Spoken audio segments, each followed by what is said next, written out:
Oh, Lord, it's good to be here with you. Imagine this. You're on a date and you think it's going really well. You're nodding, you're listening, you're being the perfect gentleman that your mom told you to be. You're showing empathy, asking follow-up questions, being totally present and available. And then, the next day, you get absolutely nothing. Radio silence, ghosted, like you never even existed. Have you ever been there? Because I sure as hell have, and let me tell you, it took me way too long to realize that being the nice guy was actually the problem, not the solution. I used to think that if I just listened enough, if I was just available enough, if I was just agreeable enough, someone would eventually see how great I was and fall madly in love with me. Spoiler alert, that's not how attraction works. I spent years being what I thought was the perfect potential partner, bending over backwards, never disagreeing, always being there at 2 in the morning when someone needed to vent. I was convinced that this was the path to finding love. Instead, it was the express lane to being everyone's emotional support human and nobody's actual romantic interest. Before we go any further, hit that subscribe button for Confident Connection Lab, because we're about to dive into some uncomfortable truths that most dating advice won't tell you. The kind of stuff that actually changed my life once I stopped being in denial about it. And hey, drop a comment below and let me know where you're watching this from.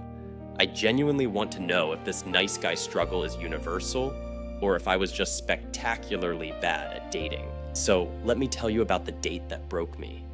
I met this person and we grabbed coffee, which turned into dinner, which somehow turned into this marathon conversation that lasted, I kid you not, 14 and a half hours. 14 and a half hours. I listened to every detail about their ex, their childhood trauma, their complicated relationship with their parents, their career struggles, their existential crisis about whether they should get a dog or a cat. I was nodding, validating, asking thoughtful questions like I was their personal therapist, who also happened to find them attractive.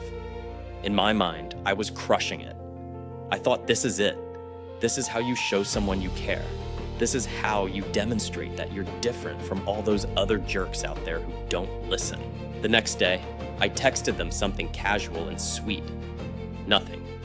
I waited a day, sent a follow-up asking if they wanted to hang out again. Still nothing. By day 3, the reality hit me like a freight train. I had just spent over half a day being someone's free therapy session, and they had absolutely zero romantic interest in me. Zero. I was devastated, confused, and honestly pretty pissed off. How could someone spend that much time with me and then just disappear? What did I do wrong? I was the perfect listener, wasn't I? Here's what I learned. And this is the brutal part that nobody wants to hear. Being overly available and endlessly agreeable doesn't create attraction, it kills it. When you position yourself as someone who has infinite time, who never disagrees, who will drop everything to be there for someone you barely know, you're not being attractive, you're being desperate. And people can smell desperation from a mile away. It's like this weird energy that radiates off you that screams, I have nothing better to do than wait for you to validate my existence. And let me tell you, that energy is about as sexy as a wet sock. I was operating under this completely backwards belief that if I just gave enough, sacrificed enough of my own time and needs, someone would eventually reward me with their affection. But relationships, especially romantic ones, don't work like a vending machine where you put in enough nice tokens and love falls out. Attraction is built on polarity, on mystery, on someone having their own full life that you get to be a part of, not on being a blank slate who molds themselves into whatever the other person needs in that moment. The shift came when I started valuing my own time as much as I valued other people's validation. I stopped being available at all hours. I started saying no when something didn't work for me. I stopped pretending to agree with everything someone said just to avoid conflict or make them like me more. And you know what happened? My dating life completely transformed. Not overnight, because real change takes time, but gradually, I noticed that people were actually more interested when I wasn't bending over backwards for them. Here's the thing that messed me up for years. I thought being nice meant being selfless to the point of self-erasure. I thought it meant never having needs, never having boundaries, never prioritizing myself. But that's not kindness, that's self-abandonment disguised as virtue. Real kindness comes from a place of abundance, where you're so solid in who you are that you can genuinely give without expecting anything in return. But when you're operating from scarcity, from this desperate need to be chosen, your giving has strings attached whether you admit it or not. So, if you're stuck in boring conversations, if you keep getting friend-zoned, if people seem interested and then disappear, ask yourself this: are you being genuinely kind, or are you being desperately available? Are you sharing your real opinions, your real personality, your real schedule that includes priorities other than this one person? Or are you performing niceness in hopes of getting picked? Because I spent way too long performing, and all it got me was a collection of rejection stories and a deep sense of resentment that I was too nice to even acknowledge. The brutal truth is this: your time and energy are valuable, and if you don't treat them that way, nobody else will either. Stop being the person who's always free, always agreeable, always willing to listen for 14 and a half hours straight. Start being someone with boundaries, with opinions, with a life so full that people feel lucky to be included in it. That's when attraction happens. That's when everything changes. Do you know what else sucks about dating advice online? Everyone tells you to be yourself, but then they also give you this massive list of things you need to change about yourself to be attractive. It's like, which one is it? Be myself, or become this polished, perfect version of a human that never disagrees, never has a bad day, and always knows exactly what to say. I spent years trying to be that perfect date, and let me tell you, it was exhausting and completely ineffective. The moment I stopped trying to be flawless and started showing my actual personality, rough edges and all, everything shifted in ways I never expected. I used to think that the key to being attractive was eliminating anything that could possibly be seen as a flaw or weakness. I'd carefully curate what I talked about on dates, avoiding controversial topics, never expressing strong opinions that might turn someone off, always agreeing with whatever they said even if I secretly thought it was complete nonsense. I was basically performing this sanitized, agreeable version of myself that I thought would be universally appealing. The problem? I was also universally forgettable. I'd have these perfectly pleasant dates that led absolutely nowhere, and I couldn't figure out why. I was doing everything right according to the advice I'd read online, but I wasn't creating any real connection or attraction. Here's a story that perfectly illustrates how backwards my thinking was. I went on a date with someone who mentioned they loved a particular band that I honestly couldn't stand. Like, I genuinely thought their music was pretentious and boring. But instead of saying that, I nodded enthusiastically and said something bland like, "Oh yeah, they're interesting." We spent the next 30 minutes talking about this band, and I'm sitting there agreeing with everything they're saying, pretending to have opinions I don't actually have, feeling more and more disconnected from the conversation. At the end of the date, they said they had a nice time but didn't feel like we really clicked. And I'm thinking, of course we didn't click. You just spent half an hour talking to a version of me that doesn't exist. The brutal truth is that people are hardwired to really hate fake people.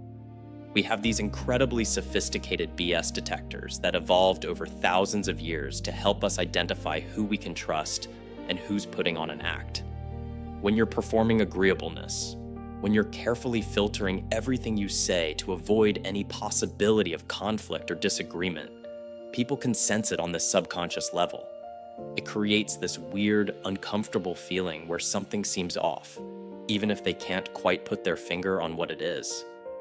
And that feeling kills attraction faster than almost anything else, because attraction requires genuine connection, and genuine connection requires actual authenticity, not the performance of authenticity.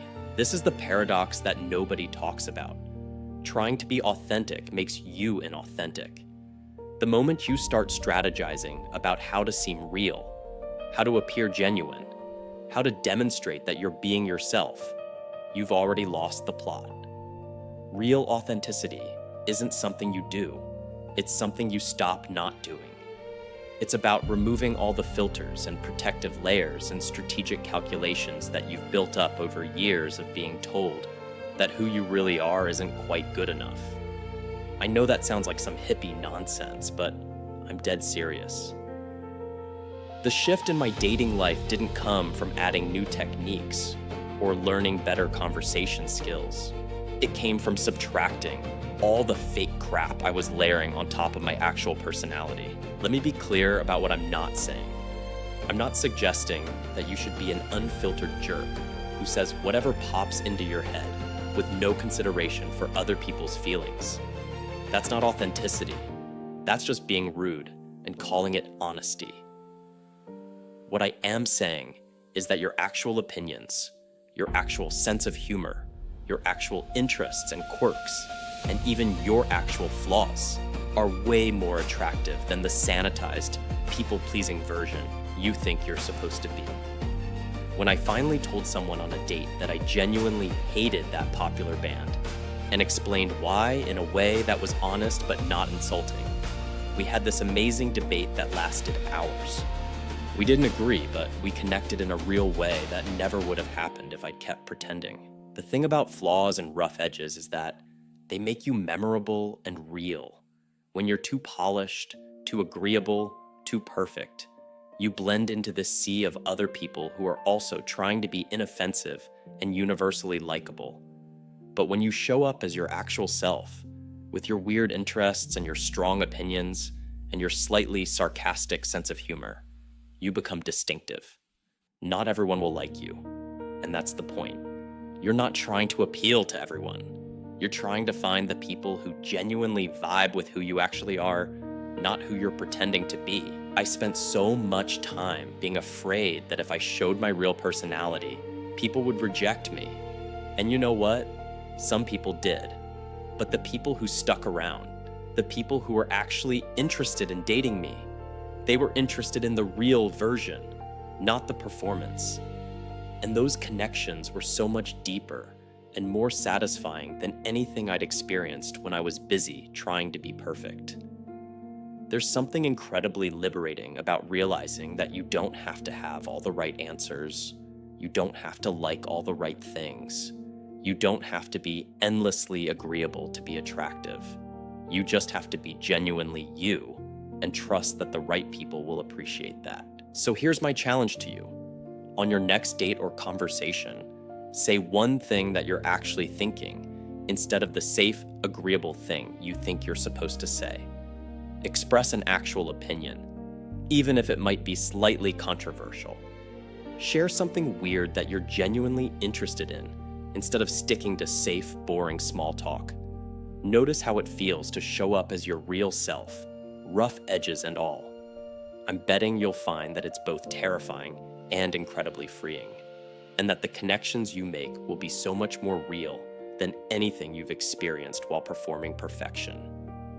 If this resonated with you, hit that subscribe button for Confident Connection Lab, because we're all figuring this stuff out together, and I've got plenty more uncomfortable truths to share.